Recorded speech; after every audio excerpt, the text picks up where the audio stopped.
Hi viewers, welcome to J views. நம்ம இன்னைக்கு ஹெல்த்தியாக வீட்டில் டொமேட்டோ சூப் வந்து பண்ண போகிறோம். அதை எப்படி பண்ணணும், அதுக்கு என்னென்ன பொருட்கள் தேவை அப்படிங்கிறத பார்ப்போம் வாங்க. என்னென்ன பொருட்கள் தேவைன்னு பார்ப்போம். நல்ல பழுத்த தக்காளி ஒரு 4 தக்காளி எடுத்திருக்கேன். இது வந்து ஒரு 3 அல்லது 4 பேர் சாப்பிட்ற அளவுக்கு இந்த குவான்டிட்டி சரியாக இருக்கும். அதுக்கப்புறம் இதுக்கு நல்ல திக்கனிங் ஏஜென்ட் அண்ட் கலர் கொடுக்கறதுக்கு கேரட், ஒரு மீடியம் சைஸ் கேரட் வந்து கட் பண்ணி வச்சுருக்கேன். அண்டு பெரிய வெங்காயம், அது வந்து ஒரு 2 பெரிய வெங்காயத்தை வந்து ரஃப்பாக சாப் பண்ணியிருக்கோம். எல்லாத்தையும் நம்ம அரைக்க தான் போகிறோம் வதக்கிட்டு, அதனால ரஃப்பாக சாப் பண்ணியிருக்கேன். அதுக்கப்புறம் பூண்டு வந்து ஒரு 7-8 பல்லு எடுத்து வச்சுருக்கேன். அந்த பூண்டெல்லாம் அவங்கவுங்களுடைய டிஸ்கிரிப்ஷன் எவ்வளோ வேணுமோ எடுத்துக்கலாம். அதுக்கப்புறம் இதுக்கு ஒரு கலர் கொடுக்கறதுக்காக பீட்ரூட் வந்து சும்மா ஒரு 1/4 பீட்ரூட்டை வந்து வாஷ் பண்ணி பீல் பண்ணி வச்சுருக்கோம். தென் அதுக்கப்புறம் அந்த ஸ்கூல் பட்டர் வந்து யூஸ் பண்ணுவோம். எப்போவுமே இந்த சூப்னாலே பட்டரை யூஸ் பண்ணுவோம் இல்லையா, அதுக்கு அந்த ஸ்கூல் பட்டரை வந்து யூஸ் பண்ணுவோம். அதுக்கப்புறம் ஃப்ரெஷ் கொரியாண்டர் லீவ்ஸ் இருக்குது. இதை வந்து நம்ம கொஞ்சம் அரைக்கும் போதும் போட்டுற போகிறோம், மேலேயும் தூவி சாப்பிடுவோம். அதோட ஸ்டெம்மோடையே பண்ணுறது பெட்டராக இருக்கும். அதுக்கப்புறம் முதல்ல அந்த சும்மா தாளிக்கிறதுக்கு மாதிரி வந்து அந்த பே லீஃப் வந்து சும்மா க்ரஷ் பண்ணி வச்சுருக்கேன். கொஞ்சம் மிளகு ஜீரகம் நம்ம வந்து அப்புறம் பவுடராகவும் பண்ண போகிறோம், இது அரைக்கும் போது கொஞ்சம் யூஸ் பண்ணிக்கலாம் அப்படின்னு. அதுக்கப்புறம் இது ஒரு நல்ல ஒரு டேஸ்ட் அண்ட் கலர் கொடுக்கறதுக்கு அந்த டொமேட்டோ கெச்சப் இருக்கு இல்லையா, அதில் ஒரு சும்மா கொஞ்சம் நம்ம ஆட் பண்ணுவோம். ஸோ ஒரு ஆடட் டேஸ்ட் கொடுக்கும். இதை தவிர நம்ம கார்ன்ஃப்ளவர்லாம் யூஸ் பண்ணுவோம். நம்ம வாங்க எப்படி பண்ணலான்னு பார்க்கலாம். நம்ம இப்போ ஒரு பேன் எடுத்துருக்கோம். அதில் இந்த அமுல் ஸ்கூல் பட்டர் இருக்கு இல்லையா, அதை வந்து அப்படியே போடுறோம்.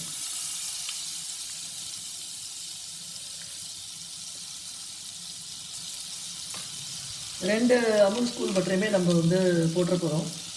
அதுக்கப்புறம் நம்ம ஃபைனலாக வந்து கொஞ்சமாக ஒரு பட்டர் யூஸ் பண்ணுவோம். கொஞ்சம் பட்டர்லாம் கொஞ்சம் இதில் ஜாஸ்தியாக இருந்தால் தான் அந்த டேஸ்ட் நல்லாயிருக்கும். இது வந்து ஜஸ்ட்டு ஒரு 5 கிராம்ஸ் இருக்கும், அவ்வளோதான், ரொம்ப ஒன்றும் இருக்காது. அதனால் இதை நம்ம யூஸ் பண்ணிக்கலாம். ஸோ இது கொஞ்சம் லைட்டாக மெல்ட் ஆகணும். இப்போ கொஞ்சம் சிம்லேயே வச்சுக்கோங்க. ஓரளவுக்கு இது லைட்டாக மெல்ட் ஆகணும். இப்போ மெல்ட் ஆகணுன்னே இந்த பே லீஃபை, மிளகு ஜீரகம் வச்சுருக்கோம் இல்லையா, அதை இதை முதல்ல வந்து சாப்பிட்டுக்கணும். மிளகு வந்து அப்புறம் நம்ம பெப்பர் பவுடர்லாம் போட தான் போகிறோம். இது சும்மா ஒரு ஆரம்பத்தில் ஒரு ஃப்ளேவருக்காக இது முதல்ல இதில் ஆட் பண்ணிக்கிறோம். சில பேர் இதில் இஞ்சி சேர்ப்பாங்க. உங்களுக்கு அந்த இஞ்சியோட ஃப்ளேவர் பிடிச்சதுன்னா இஞ்சியும் சேர்த்துக்கலாம். ஓகே, இப்போது ஓரளவு இது பொரிஞ்ச மாதிரி ஆயிடுச்சு. இப்போ இதில் அந்த வெங்காயம் நறுக்கிருந்தோம் இல்லையா, அதை போடணும்.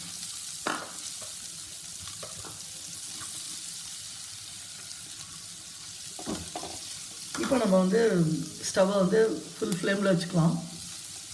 இது கொஞ்சம் நல்லா அந்த கிளாஸி கன்சிஸ்டன்சிம்பாங்க இல்லையா, அது மாதிரி அந்த ஸ்டேஜ்க்கு இது வரணும். இதோடையே நம்ம கொஞ்சம் தான் பூண்டு வச்சுருக்கோம், 4-5 பல், அதையும் சேர்த்துக்கோம்.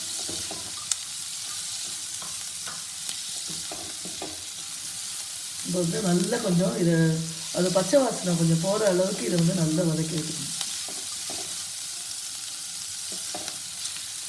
ரொம்ப ஹெல்த்தியான இது. கடையிலலாம் வாங்கும்போது அவங்க என்ன போடுறாங்க என்ன ஏதுன்னு நமக்கு ஒன்றும் புரிய மாட்டேங்குது. டால்டா யூஸ் பண்ணுவாங்க. அதனால் குழந்தைங்களுக்கும் பெரியவர்களுக்கும் வீட்டிலே பண்ணி கொடுக்கலாம். லெஸ் காஸ்ட்டில் அழகாக அதை சாப்பிட்லாம். நல்ல 5 ஸ்டார் ஹோட்டலெல்லாம் போனீங்கன்னா ஒரு 150, மினிமம் ஒரு 150 ரூபா 170 ரூபா இருக்குது. அதை 1/2 2/3ன்னு சொல்லி நம்ம கஷ்டப்பட்டு குடிக்க வேணாம். இது பார்த்திங்கன்னா நிறைய குவான்டிட்டி வரும். ஒரு நாள் நீங்கள் ஃப்ரிட்ஜில் வச்சுட்டு கூட நெக்ஸ்ட் டே அதை சுட பண்ணி கூட சாப்பிட்டுக்கலாம். ஒன்றும் கெட்டு போகாது, அப்படி ஒன்று ஈஸியாக. ஸோ இது ஓரளவு கலர் மாறிடுச்சு. இப்போ இதில் இந்த கேரட் இருக்கு இல்லையா, அது கொடுக்கும். சும்மா இதெல்லாம் வந்து ஒரு பைண்டிங்காக சேர்த்து வதக்குறோம், அவ்வளோதான். இதெல்லாம் கேரட்லாம் ரொம்ப குக் ஆகணும் அப்படிங்கிறதெல்லாம் ஒன்றும் கிடையாது. ஏன்னா இது நல்லா அரைச்சிட்டு திருப்பியும் நம்ம கொதிக்க வைக்க போகிறோம். அதோட எக்ஸ்ட்ராக்ட்லாம் எடுத்துகிட்டு அதனால் ஓரளவு சும்மா அப்படியே ஒரு சாட்டை பண்ணால் போதும். ஃபைனலாக அந்த பீட்ரூட் இருக்குது இல்லையா, இதை ஆட் பண்ணுறோம். இந்த பீட்ரூட்லாம் ஆப்ஷனல்.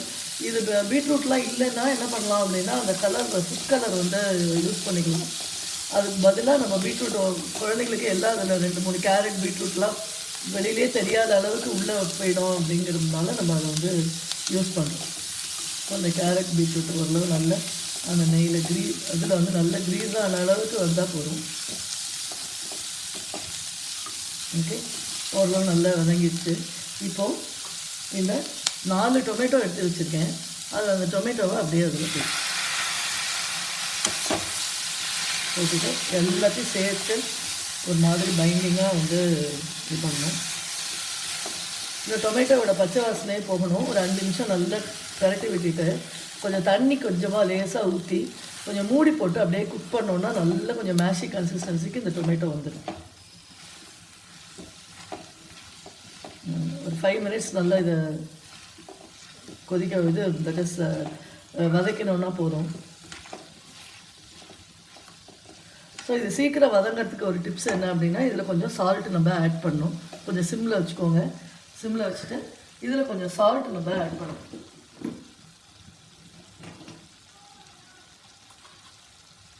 நம்ம அப்புறம் சூப்புக்கு தேவையான சால்ட்லாம் அப்புறம் போடுவோம். இப்போ சும்மா பேருக்கு கொஞ்சம் சால்ட் போடுவோம்.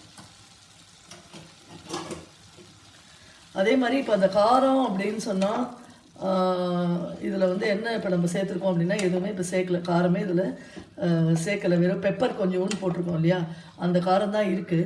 உங்களுக்கு கொஞ்சம் ஸ்பைஸியாக வேணும் அப்படின்னு சொன்னால் ரெட் சில்லி பவுடர் கொஞ்சமாக ஆட் பண்ணலாம். அது வந்து பியூர்லி ஆப்ஷனல். அது உங்களுக்கு கலரும் கொடுக்கும். அந்த காஷ்மீரி ரெட் சில்லி பவுடர் இருந்ததுன்னா ஆட் பண்ணிக்கோங்க. அது வேணும்னா யூஸ் பண்ணிக்கலாம். இல்லைன்னா பாருங்கள், நான் சும்மா பேருக்கு கொஞ்சோன்னு போடுறேன் அந்த காஷ்மீரி பவுடரை. வேண்டாம், இந்த காரமே வேண்டாம், மிளகோட காரமே போகிறோம் அப்படின்னா அது நம்ம அதோடய விட்டுறணும். ஸோ இது வந்து பெரியவங்கெல்லாம் சாப்பிட்றாங்க, கொஞ்சம் ஸ்பைஸியாக இருக்கட்டும் அப்படின்னா, இது கடையிலலாம் பார்த்தீங்க அப்படின்னா மிளகோட காரத்தை அவன் கொஞ்சமாக தான் போடுவான். மிளகா காரம் தான் ரொம்ப ஜாஸ்தியாக இருக்கும். அது actually it's not so good for health. அதனால் நம்ம பேசிக்காக கொஞ்சமாக போடுறது வந்து ஒன்றும் தப்பு கிடையாது. இப்போ இது ஓரளவு பார்த்திங்கன்னா நல்ல ஒரு வதங்க ஆரம்பிச்சிருச்சு. இந்த ஸ்டேஜில் நம்ம கொஞ்சம் வாட்டர் எடுத்து அதில் கொஞ்சம் போர் பண்ணுறோம்.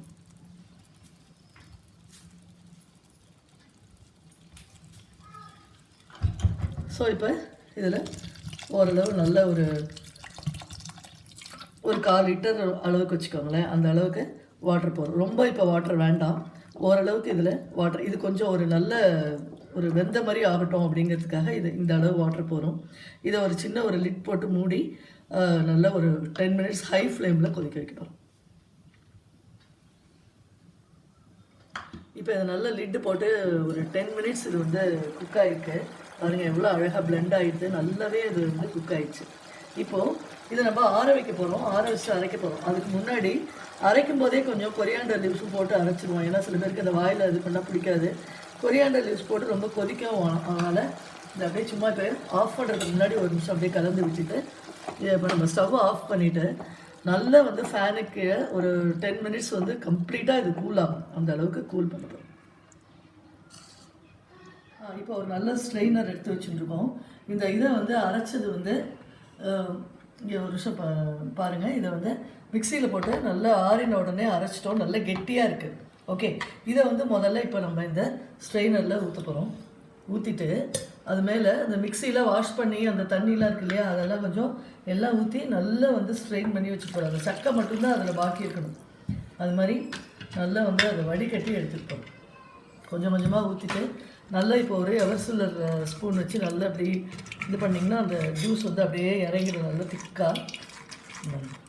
ஓரளவு நல்லாவே மசிஞ்சு எடுத்து, அதனால ரொம்பலாம் வந்து உங்களுக்கு வேஸ்டேஜ் இருக்காது. இப்போ இதில் இன்னும் கொஞ்சம் நல்லா கொஞ்சம் வாட்டரை ஆட் பண்ணிக்கிறீங்க. வாட்டர் ஆட் பண்ணி நல்லா இதை வந்து ட்ரைன் பண்ணி எடுத்துடணும். அது அந்த சக்கையாக இருக்கும் இல்லையா, அது மேலே இன்னும் கொஞ்சம் தண்ணி ஊற்றிட்டு அழுத்தி ப்ரெஸ் பண்ணி வடிகட்டினீங்க அப்படின்னா அது இருக்கிற எக்ஸ்ட்ராக்ட் ஃபுல்லாகவே கீழே இறங்கிடும். இப்போ ஃபைனல் ஸ்டேஜுக்கு வந்துவிட்டோம். அந்த இதை வந்து நல்லா கொஞ்சம் தண்ணி ஊற்றி ஃபுல்லாக வந்து எக்ஸ்ட்ராக்ட் பண்ணி வடிகட்டிட்டோம். பாருங்கள் கிளியராக இருக்குது. இதை ஒரு பேனில் இப்போது நம்ம ஊற்றிட்டு போகிறோம். எவ்வளோ கலராக இருக்குது பாருங்கள், நீட்டாக ரொம்ப அழகாக இருக்குது பார்க்குறதுக்கே. இப்போ இதில் ஹோட்டலில் வந்து அந்த க்ரீம் ஆஃப் டொமேட்டோ சூப்புனால் இது நல்லா 2 கொதி கொதிச்சோடனே க்ரீம் போட்டு இறக்குறாங்க. இப்போ நம்மள்ட்ட க்ரீம் இல்லை, இருந்ததுன்னா நீங்கள் அதை ஊற்றிக்கலாம். இப்போ அது லைட்டாக வந்து கொதிக்க ஆரம்பிக்கும். ஒரு 5 நிமிஷம் கழித்து கொதித்த உடனே என்ன பண்ண போகிறோம் அப்படின்னு கேட்டிங்கன்னா, அதுக்கு முன்னாடியே நம்ம என்ன பண்ண போகிறோம், இது ஒரு ஆப்ஷனல் இன்க்ரீடியன்ட் தான். அந்த டொமேட்டோ சாஸ் கெச்சப் இருக்கு இல்லையா, அது வந்து ஒரு ஸ்வீட்னஸ் ஒரு டேஸ்ட் கொடுக்கும். அப்படிங்கிறதுனால எல்லா ஹோட்டல்ஸ்லேயும் அதை கொஞ்சம் இந்த கெச்சப் ஆட் பண்ணுறாங்க. இதுவும் ஆப்ஷனல். உங்களுக்கு வேணும்னா இது 1 or 2 டீஸ்பூன்ஸ் இருந்ததுன்னா யூஸ் பண்ணிக்கோங்க, இல்லை அப்படின்னா விட்டுறலாம். நான் சும்மா இருக்குது எங்கள் வீட்டில், அதனால் அது கொஞ்சோண்டு ஆட் பண்ணுறேன்.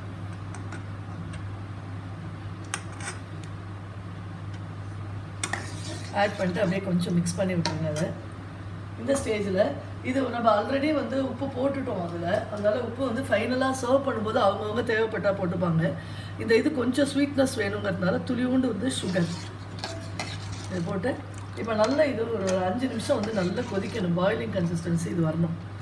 என்னதான் இது வந்து சுட வச்சு எல்லாம் பண்ணி வதக்கி இது பண்ணி எல்லாம் பண்ணியிருக்கோம், இருந்தாலும் அந்த சூப்புனாலே அந்த ஹாட்டாக இருக்கணும் இல்லையா?